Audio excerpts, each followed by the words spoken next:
Good evening friends. இன்றைக்கி பார்த்தீங்கன்னா சாயந்தரம் 5 மணி ஆயிடுச்சு. இன்றைக்கி காலையிலேருந்து மிஷினில் உட்காரல. சரி ஒரு 5 ப்ளவுஸ் கட் பண்ணி வச்சுருந்தா அதை ஸ்டிச் பண்ணலாம் அப்படின்னு சொல்லிட்டு சாயந்தரம் 5 மணிக்கு தான் உட்காந்து ஸ்டிச் பண்ண ஆரம்பித்தேன்.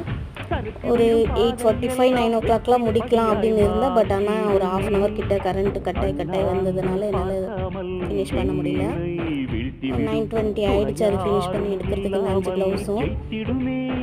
சில டைமில் நம்ம வந்து காலையிலேருந்து தைச்சாலே நான் 5 ப்ளவுஸு தைக்க மாட்டேன். ஒரு விதமான சோம்பேறித்தனத்தில் இருப்பேன். நம்மளால் தைக்கணும் அப்படின்னு நினச்சி முயற்சி பண்ணால் கண்டிப்பாக அந்த வேலையை வந்து முடிக்க முடியும். இது நான் நாளைக்கு காலையில் கொடுத்தாகணும் அப்படின்ற ஒரு கட்டாயத்தில் உட்காந்து சரி ஓகே தைச்சிடணும் அப்படின்னு தைச்சது 4 மணி நேரத்தில் நான் தைச்சி முடிச்சிட்டேன். அதனால் முயற்சி பண்ணால் எதுவுமே முடியாதது இல்லை. நம்ம முயற்சி பண்ணால் கண்டிப்பாக நம்மளால் செய்ய முடியும். 4 ஹவர்ஸில் இந்த 5 ப்ளவுஸை நான் ஸ்டிச் பண்ணிட்டேன். Bye friends.